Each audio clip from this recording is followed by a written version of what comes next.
ভেস্তে গেল ইরান ও যুক্তরাষ্ট্রের আলোচনা। অনিশ্চিত হরমুজ প্রণালী দিয়ে জাহাজ চলাচল।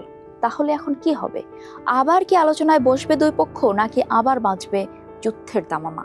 21 ঘন্টার আলোচনার পরও সমঝোতায় পৌঁছাতে পারেনি ইরান ও যুক্তরাষ্ট্র। কোনো চুক্তি ছাড়াই ইসলামাবাদ ছেড়ে গেলেন মার্কিন ভাইস প্রেসিডেন্ট জেডি ভ্যান্স। অন্যদিকে ইরান বলছে বল এখন মার্কিন কোর্টে। ইসলামাবাদ ছেড়ে যাওয়ার আগে একটি অত্যন্ত সংক্ষিপ্ত সংবাদ সম্মেলনে ভ্যান্স বলে যান, ইরান ওয়াশিংটনের শর্ত না মানার সিদ্ধান্ত নিয়েছে।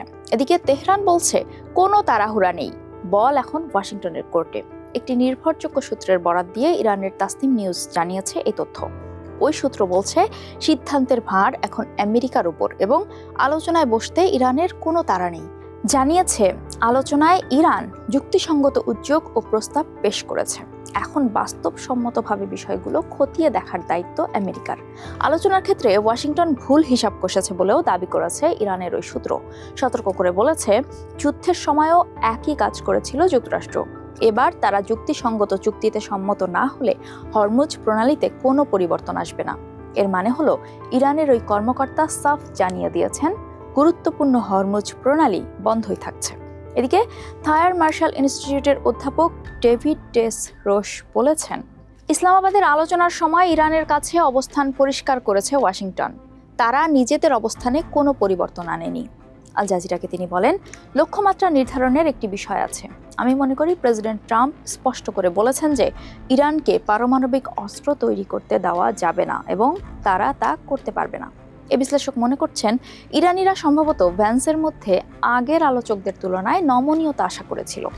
আপনারা নিশ্চয়ই জানেন, যুদ্ধ শুরুর আগে মার্কিন কর্মকর্তা জারেড কুশনার এবং স্টিভ উইটকফের সাথে আলোচনায় বসেছিলেন ইরানের কর্মকর্তারা, কিন্তু তেহরানের সেই আশায় গুড়ে বালি পড়ে। আলোচনার মধ্যে ইরানে হামলা চালিয়ে বসে আমেরিকা ইসরায়েল। এরপরই সেই আলোচনা ভেস্তে যায়। তাহলে জেডি ভ্যান্সের সঙ্গে আলোচনাও কি শান্তির বদলে অশান্তির চোরাবালিতে হারিয়ে যাবে? প্রশ্ন হচ্ছে, ভ্যান্স যেহেতু আলোচনা ছেড়ে চলে গেলেন, তার মানে কি এখানেই শেষ? আর কি আলোচনা হবে না? মার্শাল ইনস্টিটিউটের অধ্যাপক ডেস রোশের মতে, এরকম আলোচনায় ভাইস প্রেসিডেন্টের যাওয়ারই কথা না। এটা বরং একটা বার্তা যে মার্কিন অবস্থান সবসময়ই এক, যেই আলোচনার টেবিলে বসুন না কেন। দুর্ভাগ্যজনকভাবে ইরান এটা শুনতে চায় না বলেও মনে করেন তিনি।